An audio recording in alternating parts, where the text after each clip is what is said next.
Hi again, everyone. Today I'm going to go over some academic faculty responsibilities and transitions. So throughout the readings for this module, there are a lot of lists for things that faculty should do and are responsible for. A lot of this had to do with the kind of educational institution that they work in. So some institutions had a high regard for research and really focused on faculty conducting and reporting on numerous research studies within a certain amount of time, while other institutions focus on teaching and kind of boast about having top educators at their university. Personally, I feel that the faculty responsibility, first and foremost, should be focused on student learning and a lot less on the educator or the teacher. So clearly this can take a lot of routes. Once I begin teaching, I want to do everything I can to reach as many students as possible. So this kind of ties into the other aspects of this module with learning styles. I know what kind of learner I am personally, and I think it might be a little difficult to make sure that I'm not just teaching to the same kind of learner as me. So this is where that focus on student learning rather than teaching comes in. I think it's the faculty's responsibility to ensure that curriculum is developed to include all kinds of learning styles. So this can include your general PowerPoints with lectures, but also adding in things like videos or pictures for those who are more visual learners. Activities where students get up and have to participate in class, which I don't think should be too terribly difficult to do in a nursing class since so much of nursing is based on hands-on activity anyway. But that could really help your kinesthetic learners. Having audio files of lectures available online could be helpful, and providing case studies or written prompts for students who learn more in traditional manners like reading or writing. Having multiple avenues for learning is very important, especially in nursing. As I mentioned before, both of my parents are actually professors. My mom has taught in the traditional university setting for almost 30 years now, so I've had the chance to personally see how some of her teaching methods have changed, not only due to technology and generation changes, but also just with a general shift in the focus of academia to learning. So I remember when she and her colleagues were switching from like your overhead transparencies to PowerPoint, and just the struggles that they had with integrating that kind of technology into the classroom. And now she can't even imagine having to teach a lecture without being able to, get right on her computer, pull up these videos, pull up images that really just enhances that learning in general.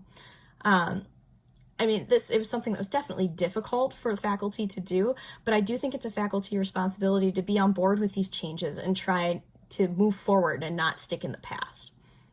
The shift in academia kind of went hand in hand with the generational changes, I think. As the millennial generation moved into their young adulthood, into their college years, many demanded that more be done to enhance their educational outcomes since they feel that this is a service that they're paying for and they should get their money's worth. The Nielsen book actually talked about this a little bit, and I thought it was pretty interesting. I personally feel that this was one of those driving factors that pushed higher education to focus more on the learner rather than the teacher. Just kind of as a little side note here too, it was really, really weird reading about the millennial generation as a millennial myself.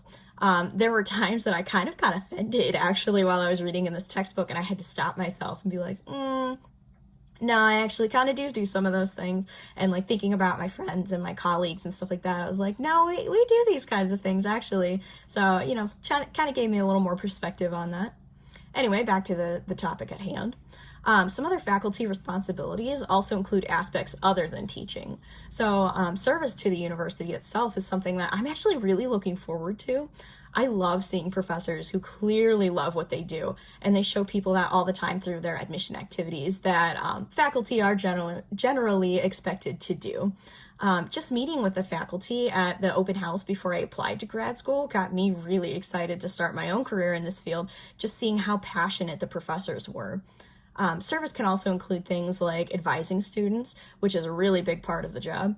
And it's not just the advising on, you should take these classes, this is where your clinical site is going to be, but also helping students find the right path for them. I had an amazing advisor in undergrad who helped me find my passion for pediatrics and also really got me interested in teaching at the same time. So I'd love to be able to do that for my students someday. As far as credentialing goes, I really don't have any at the moment for teaching, but I'm planning on fixing that soon. That's why I'm in this class. My only experience in teaching so far has been orienting new grads to the night shift at work.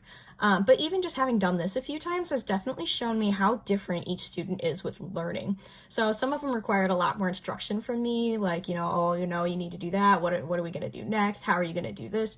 While others were very headstrong and they were like, no, I got this. Just watch me and help me as I need it. So learning when to jump in and when to take a step back is a skill that I've been improving on. And I really think that's a strength that I'll have moving into a faculty role, because every student's different and you need to be able to gauge what they need from you at what point in time. I also think that being able to connect to these new nurses has been a really good strength for me. And I'm hoping that'll transfer into the academic world as well. Especially with me being a younger person entering into a faculty position, I'm hoping this will allow me to be able to see things a little more clearly from my students' perspectives. I do think the biggest hurdle for me entering into a faculty position from a clinical role will probably be finding where I belong in the academic world. I'm a novice in this field and I clearly have a lot to learn, but I just need to remember that this is a process. It's a transition that's going to take some time. I think finding a mentor could really help me with this challenge. Having someone there just to bounce ideas off of and guide me towards improving my teaching skills would really be an amazing advantage to overcome this feeling of not fitting in. All right, guys, I'll see you next time.